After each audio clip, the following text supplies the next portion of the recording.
नमस्कार दोस्तों, career guide with प्रेम में आपका स्वागत है।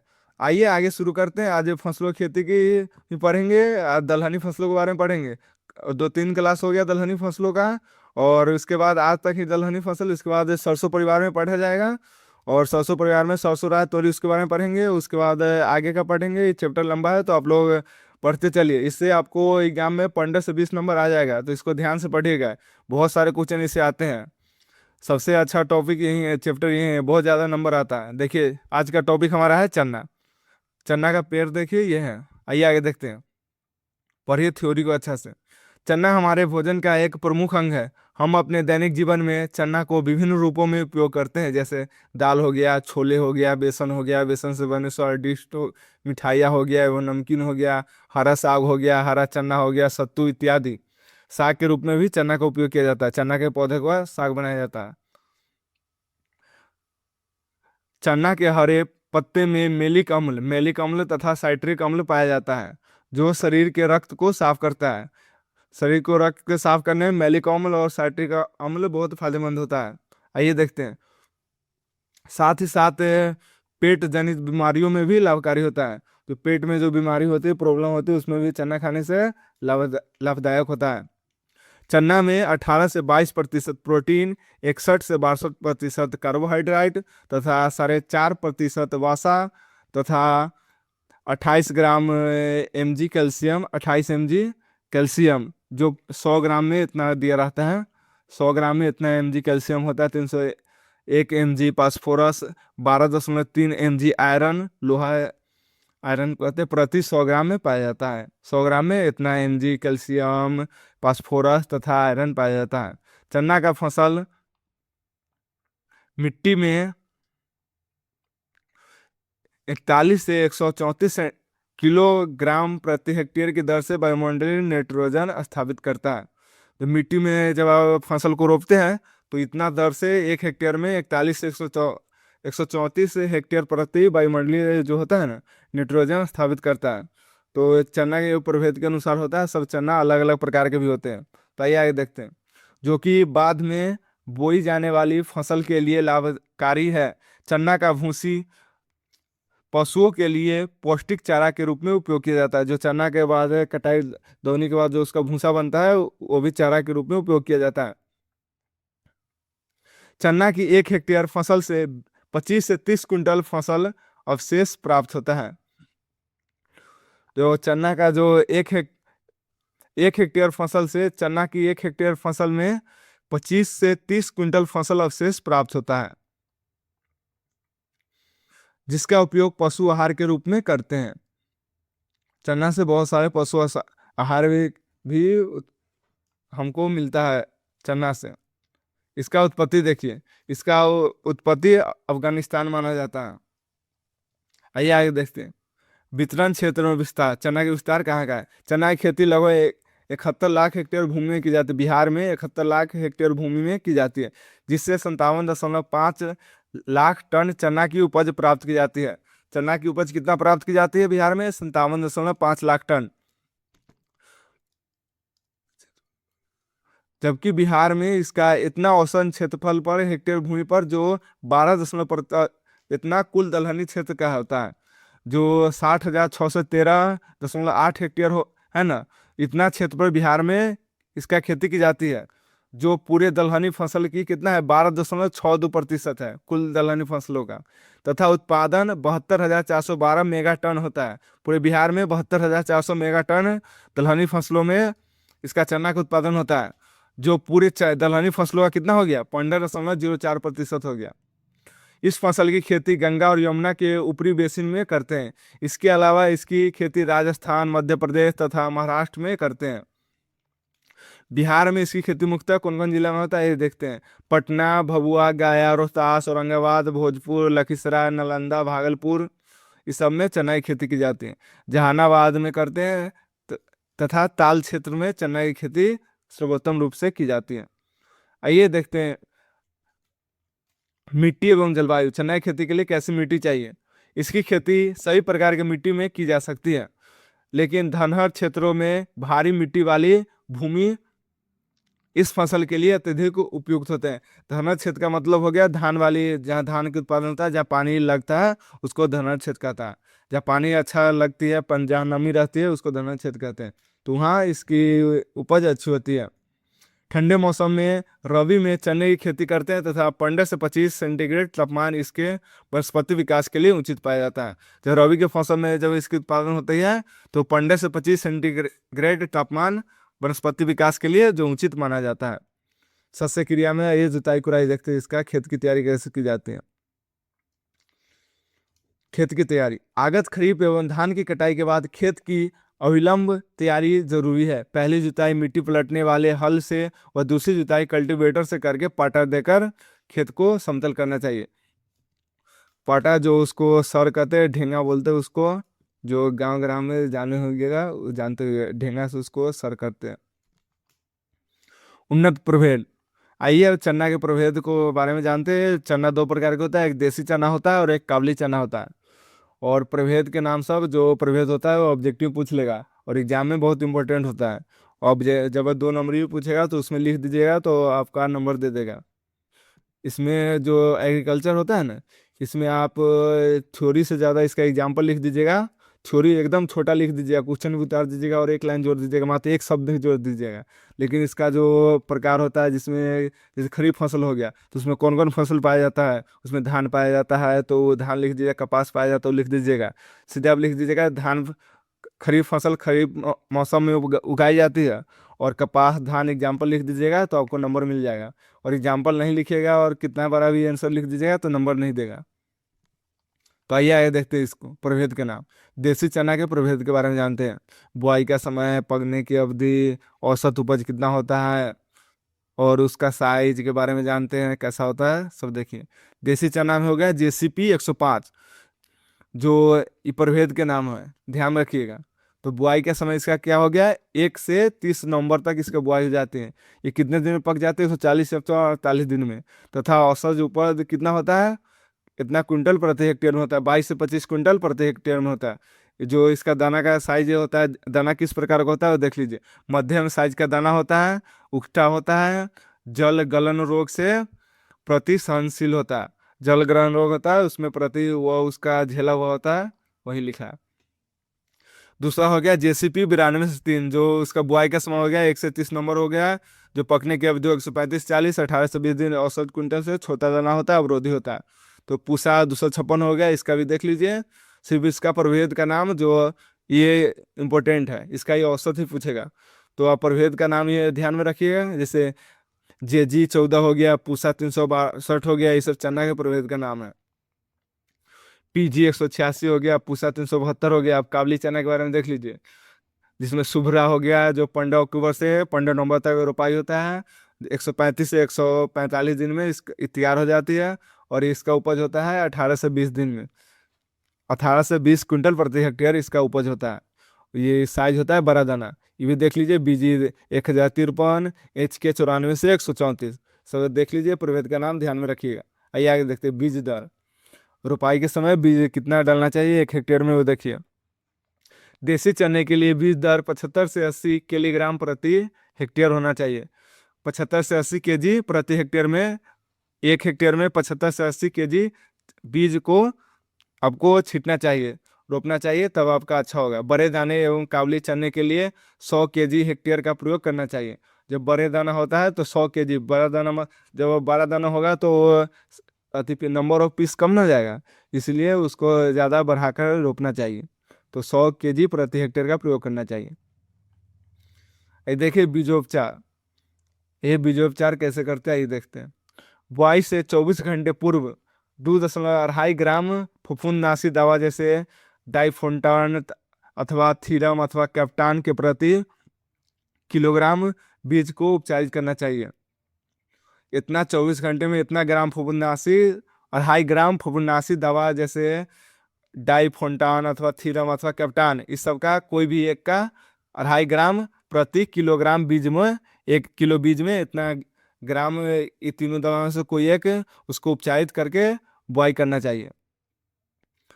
कजरा पीलू से बचाव हेतु क्लोरोपाइरिफोरस 20 EC कीटनाशक दवा से उपचारित बीज की बुआई के ठीक पहले अनुशंसित राइजोबियम कल्चर एवं पीएसपी से उपचारित कर बुआई करना चाहिए।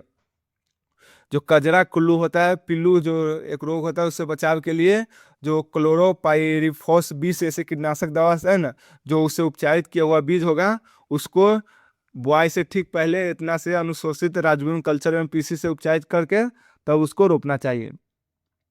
आइए देखते हैं। उष्णता प्रभावित क्षेत्रों में बीज को ट्राइकोडर्मा से उपचारित अवश्य करें। आइए बोने की दूरी के जानते हैं। पंक्ति से पंक्ति की दूरी 30 सेंटीमीटर तथा पौधे से पौधे की दूरी 10 सेंटीमीटर रखना चाहिए। उर्वरक प्रबंधन देख लीजिए। 20 केजी नाइट्रोजन, 40 से 50 केजी स्फूर, सल्फर भी कहते हैं, 100 केजी डीएपी प्रति हेक्टेयर की दर से प्रयोग करना चाहिए। उर्वरकों की पूरी मात्रा बुआई के पूर्व अंतिम जुताई से समय एक समान रूप में खेत को मिला देना चाहिए। निकाई गुड़ाई देख लीजिए। चने में 2 बार निकाई गुड़ाई की आवश्यकता होती है। प्रथम निकाई गुड़ाई 25 से 30 दिनों बाद एवं दूसरी 45-50 दिनों बाद करनी चाहिए। एवं रासायनिक विधि से खरपतवार नियंत्रण के लिए पेंडिमिथालिन 30 ईसी की 3 लीटर मात्रा प्रति हेक्टेयर की दर से बुआई के उपरांत अंकुरण पूर्व छिड़काव करना चाहिए। सिंचाई प्रबंधन के बारे में ये देखते हैं। साधारणतः दलहनी फसलों को कम जल की आवश्यकता होती है। सभी दलहनी फसलों में कम जल न भी रहेगा, सिर्फ नमी रहेगा तो चल जाएगा। और सिंचाई बुआई अगर नमी कमी हो गई जिस क्षेत्र में, वहाँ पे 40 से 45 दिन बाद उसको पानी पटाना चाहिए। आइए देखते हैं। अब मिश्रित खेती चना के साथ और किसका किसका खेती कर सकते हैं, आइए देखते हैं। चना के साथ धनिया, राई, सरसों, तीसी एवं गेहूं के साथ मिश्रित खेती की जाती है। ऑब्जेक्टिव में पूछ देगा चना के साथ मिश्रित खेती किसका की जाएगा, या ऑप्शन दे देगा चना प्लस धनिया प्लस राई, इसमें कोई ऑप्शन दे देगा किसके साथ मिश्रित खेती की जाती है। तो ऑब्जेक्टिव में ध्यान रखिएगा।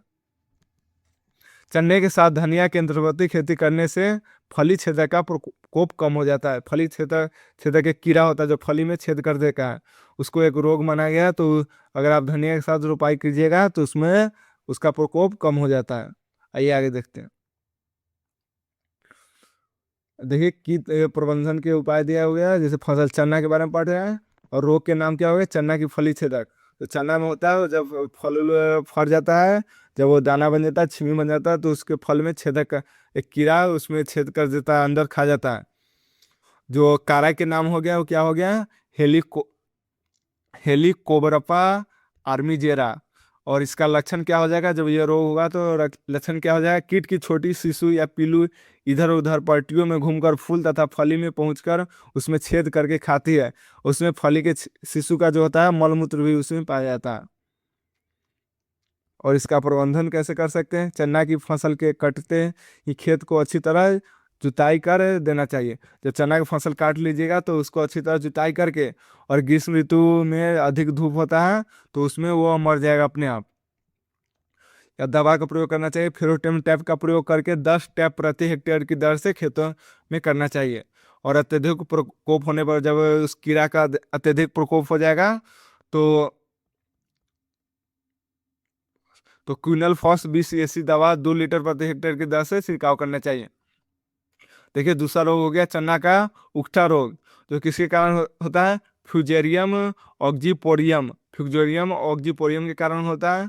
जो रोग के नाम हो गया, ये सब रोग के कारक का नाम है ये। आइए आगे देखते हैं इसका लक्षण क्या होगा। रोग ग्रसित पौधे की पत्तियां पीली पड़ जाती है, पौधे मुरझा कर झुक जाती है, संवमित पौधा के तना और मुख्य जड़ का बीच से चीरने पर गहरे भूरे या काले रंग की धारी दिखाई पड़ती है। गर्मी में खेत की गहरी जुताई करना चाहिए। खेत तैयार करते समय गोबर की खाद 5 टन प्रति हेक्टेयर की दर से प्रयोग करना चाहिए। बुआई से पूर्व 1 ग्राम बिटावेक्स, वेबिस्टीन कवकनाशी तथा 4 ग्राम ट्राइकोडर्मा चूर्ण द्वारा प्रति केजी बीज दर से उपचार करना चाहिए। आइए आगे देखते हैं इसका उपज। उचित प्रबंधन अंतर्गत देसी चना की उपज 15 से 25 क्विंटल प्रति हेक्टेयर हो जाती है। अगर आप अच्छे से खेती कीजिएगा तो इसके बीच में होगा 15 से 25 क्विंटल प्रति हेक्टेयर के बीच में। तथा काबुली चना 12 से 20 क्विंटल प्रति हेक्टेयर दर से प्राप्त कर सकते हैं। और कटाई, दौनी और भंडारण। फसल तैयार होने पर फलियाँ पीली पड़ जाती है। जब फसल तैयार हो जाएगा तो फली पीली हो जाएगी, पौधा सूख जाएगा। तब आप उसको काट कर सुखा के मल उल के उसका दौनी करके तो उसका दाना निकाल के आप रख लीजिएगा। अब हो जाएगा, दाल बना के खाइएगा। तो यहीं पे हो गया। आगे देखते हैं। आगे अगला हो गया मसूर। तो यहीं तक दलहनी में, ये मसूर के बाद अब सरसों परिवार में चलेंगे और कल से चलेंगे, तो मसूर के बारे में जान लेते हैं। देखिए मसूर का खेती ऐसे ही होता है। ये पौधा हो गया मसूर का। आइए आगे देखते हैं। रबी दलहनी फसलों में चना के बाद मसूर एक पौष्टिक रूप दलहनी है। जो चना के बाद जो पौष्टिक आहार पाया जाता है सबसे ज्यादा, वो किस में पाया जाता है? मसूर में ही पाया जाता है, मसूर के दाल में।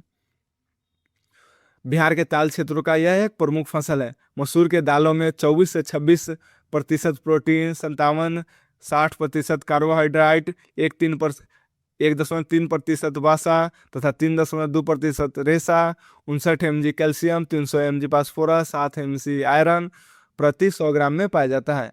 तथा विटामिन ए तथा रिबोफ्लेविन प्रचुर मात्रा में पाया जाता है। विटामिन ए और राइबोफ्लेविन प्रचुर मात्रा में इसमें पाया जाता है। इसका उपयोग दाल के रूप में करते हैं। दाल है तो दाल के रूप में करेंगे। उत्पत्ति मसूर की उत्पादन देखिए कहाँ से हुआ। मसूर बहुत पुरानी फसलों में से एक है जिसका उत्पत्ति तुर्की तथा दक्षिण ईरान क्षेत्रों से हुई है। इसका उत्पत्ति कहाँ से हुई है? तुर्की तथा दक्षिण ईरान से। इम्पोर्टेंट उत्पत्ति सबका है, सबका जो उत्पत्ति होता है इम्पोर्टेंट ही रहता है, तो ध्यान में ही रखिएगा।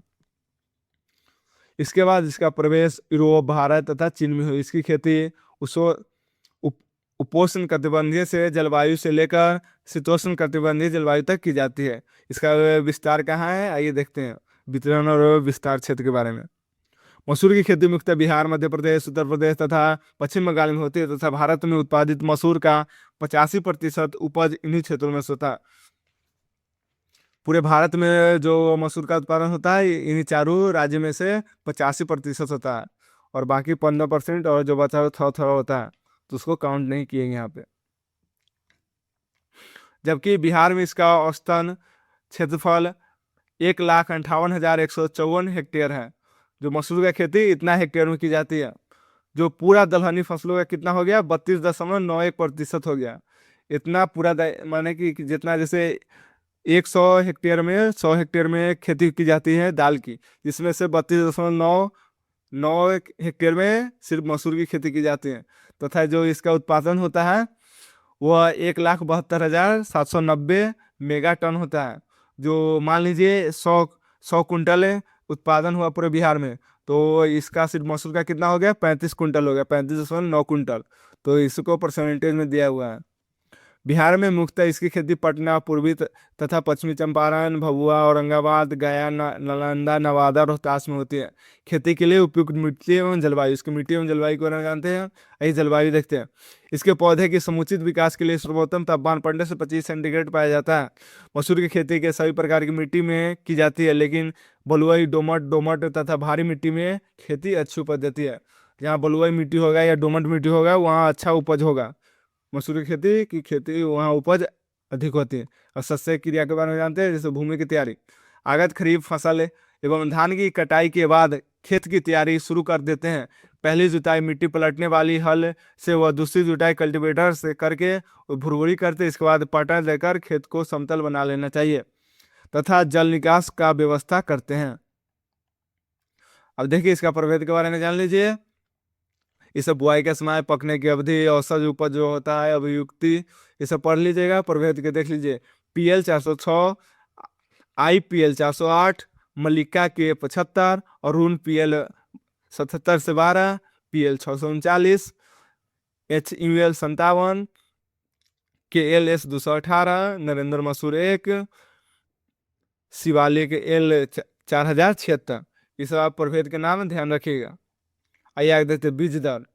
छोटे दाने की प्रजाति के लिए 30 से 35 एवं बड़े दाने के प्रजाति के लिए 40 से 45 kg प्रति हेक्टेयर तथा पैरा फसल के लिए बुआई हेतु 50 से 60 kg हेक्टेयर प्रयोग करना चाहिए। ध्यान रखिए बीजोपचार चने की तरह करना चाहिए। अब आगे भी जितना दाल होगा तो सब इसी प्रकार हो जाएगा, उसी की तरह सब सेम ही होगा। अगर आप एक के बारे में जान लीजिए, कोई भी एक दलहनी फसल के बारे में जान लीजिए, तो आप सब का उसी से लिख दीजिएगा। सबके बारे में जैसे बीज उपचार, बोने की दूरी, ऐसे करके पंक्ति बना के लीजिएगा। एग्जाम्पल भी खुश और आपका भी काम बन जाएगा। ज़्यादा इसमें कुछ करने की आवश्यकता नहीं है, और इसमें कंपटीशन भी बहुत कम होता है। से आप एग्रीकल्चर से पढ़ाई कीजिएगा तो जानते होइएगा, तभी एग्रीकल्चर लिए होइएगा। जैसे आप ग्रेजुएशन कीजिएगा एग्रीकल्चर से, तो आप ग्रेजुएशन करते ही आपका जॉब लग जाएगा। और वैसे सिंपल करते हैं, जैसे बीएससी भी कर लेते हैं या बीकॉम करते हैं या बीए करते हैं, तो उसमें आपको 4 साल के बाद उसमें फिर के यूजी करना पड़ता है। इसे यूजी 4 साल में होता है, उसके बाद पीजी 2 साल में, उसके बाद आपको पीएचडी करना पड़ता है, तब जॉब लगता है। वैसे आपको फ्री में जॉब यहाँ पे 4 साल के बाद आपका जॉब लग जाएगा, अगर अच्छे कॉलेज से कीजिएगा तो पढ़ते रहिए, 12 में अच्छा मार्क्स लाइए, आप कॉलेज में जाइए, अच्छा कॉलेज में चले जाइए, साउथ के कोई कॉलेज में, आपको 4 साल में जॉब लग जाएगा वहाँ पे। तो आइए आगे देखते हैं, क्योंकि उसमें कंपटीशन बहुत कम होता है। अभी तो धीरे धीरे स्टूडेंट सब ले भी रहे हैं सब्जेक्ट, पहले बहुत कम लेते थे, तो अभी भी कंपटीशन बहुत ज़्यादा है, क्योंकि उसका वैकेंसी भी बढ़ रहा है, तो कंपटीशन अभी बहुत कम ही है। आइए इसकी बोने की दूरी देखते हैं। पंक्ति से पंक्ति की दूरी 25 सेंटीमीटर तथा पौधे से पौधे की दूरी 10 सेंटीमीटर रखना चाहिए। उर्वरक प्रबंधन: 20 केजी नाइट्रोजन, 40 से 50 केजी सल्फ्यूरिक, 100 ग्राम डीएपी प्रति हेक्टेयर की दर से प्रयोग करना चाहिए। उर्वरकों की पूरी मात्रा बुआई के पूर्व अंतिम जुताई के समय एक समान रूप से खेत में मिला देना चाहिए। निकाई गुड़ाई एवं खरपतवार प्रबंधन: चने की खेती की भांति करना चाहिए। सब जो निकाई गुड़ाई है वो चने की खेती की तरह करना चाहिए।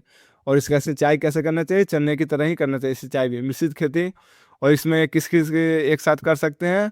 सरसों एवं तीसी के साथ मिश्रित खेती कर सकते हैं, ये भी ध्यान रखिएगा।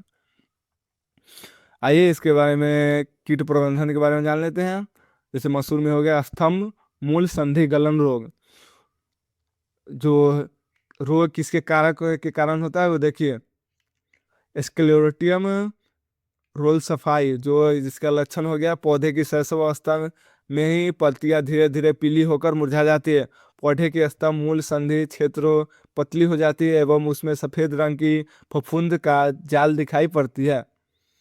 जो इसका प्रबंधन कैसे किया जाएगा ये जान लीजिए। इसको गर्मी में गहरी जुताई करना चाहिए। 4 ग्राम ट्राइकोडर्मा तथा 1 ग्राम बीटावैक्स बेबिस्टिन कवकनाशी द्वारा बीज उपचार करना चाहिए।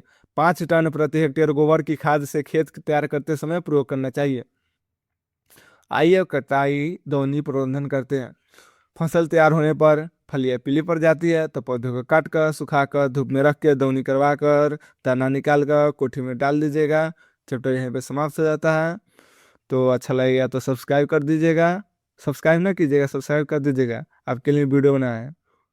हाँ आपके लिए सुना है ना, तो सब्सक्राइब कर दीजिएगा।